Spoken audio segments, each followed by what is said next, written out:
اللهم صل وسلم وبارك على سيدنا محمد وعلى اله وصحبه اجمعين. ازيكم عاملين ايه؟ النهارده جايين بفيديو خفيف ولطيف كده، والطبق ده هتحبوه جدا وانتوا كلكم بتحبوه وبتعملوه، وانا عارفه ان انا مش بدي معلومه خاصه او حاجه، انما دوت شغلي طبعا. تعالوا بقى نشوف النهارده كان غدانا ايه، وزي ما انتم شايفين حاجه تفتح النفس كده. طبعا الشوربه وفيها قطعه لحمه، طبعا طبق لحمه معمول بالخضار، طاجن صغير كده من الباميه. كان عندي حبه باميه فقلت اسكت، لا ما اسكتش، نزلت عليه بحته اللحمه وحمرت وشه بس بحته سمنه بلدي تحت الشوايه في الفرن.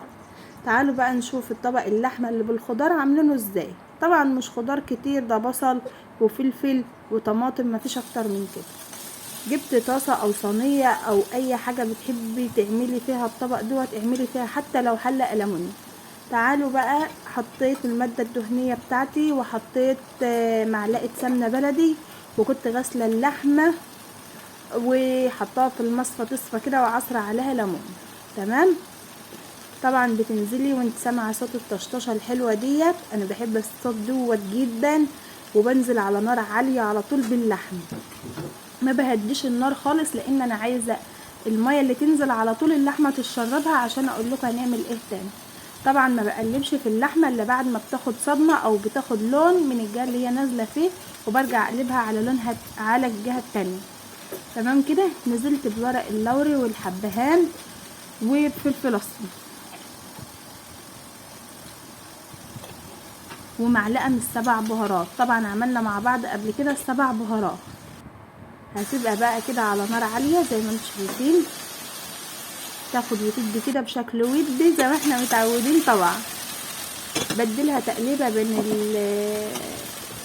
بين كل بعض شويه، كل شويه يعني، بس مش كتير يعني. كل دوت انا لسه مغطتش عليها ولا عملتها على نار هاديه. نزلت في النص كده بمعلقه صغيره من الثوم المفروم او المهروس فريش.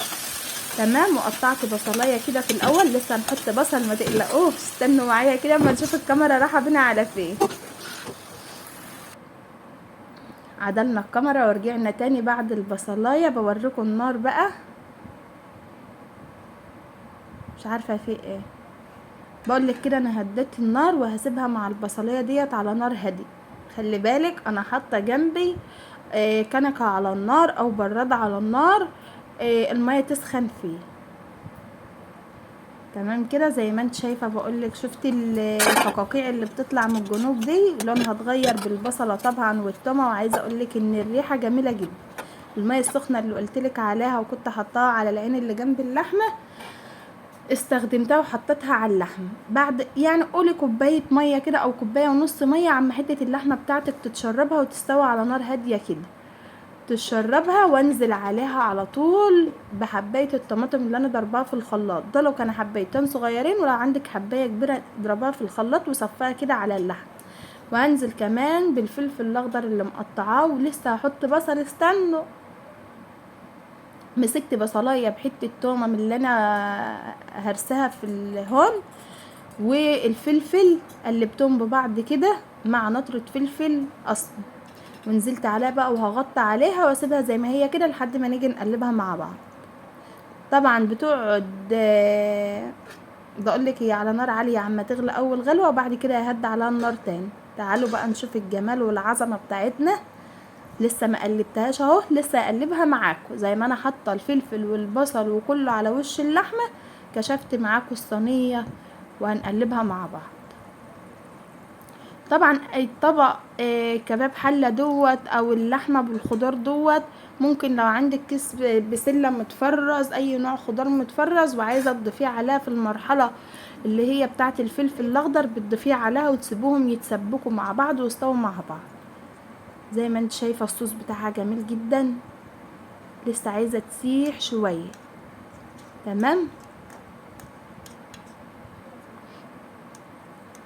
اي نوع حته لحمه عندك انزل عليها بنص او بربع كوبايه ميه بس عما هي تكمل مفيش في السوا، وهنطفي عليها بقى ونغرفها مع بعض او نقدمها مع بعض. عندك بقى حبه بقدونس كزبره عايزه تقدمها على عيش على صينيه، هاتي 3 رغيفة رغيفين وحطهم على صينية، واعملي لك بصلايه كده جوانح او شرايح، وهرسيهم بحبة سماق، وعندك كزبرة خضراء وافرشوهم على العيش في الصينية، وانزلي عليهم بالطبق الجميل دوت كده من غير اي اطباق. عايزه تقدمها زي ما انا قدمتها كده، وترش عليها حبه كزبره او بقدونس هما موجودين عندك فريش ورشي. طبعا الطبق مش عايز كلام، وعايزه اقولك الريحه كانت قلب الدنيا. زي ما انت شايفه الصوص بتاعها، شايفه شكل اللحمه جميله جدا. عايزه اقول لكم ان الطبق ده كله اتشقط، ما قعدش منه ولا حته لتاني يوم حتى. ده طبق الباميه هو اللي قعد لتاني يوم. وده الرز. طبعا انا اكلت بالعيش لان الطبق كان جميل جدا. ودي شوربه في النص كده، حاطه حته لحمه، وعملت طبق سلطه. وده العيش. طبعا انا اكلت بعيش، والبنات وابوهم كلوا برز بألف هنا طبعا. وكان الفيديو خفيف النهارده وما طولناش عليكم. ولو الفيديو عجبكم ما تنسونيش في لايك وشير وسبسكرايب للقناه، عشان تشجعونا كده ونتشجع بيكم، ونبقى اخوات مع بعض واسره مع بعض، اسره مع بعضينا. تمام كده. اشوفكم في فيديو جديد، ويا رب يكون الفيديو كان خفيف على قلوبكم.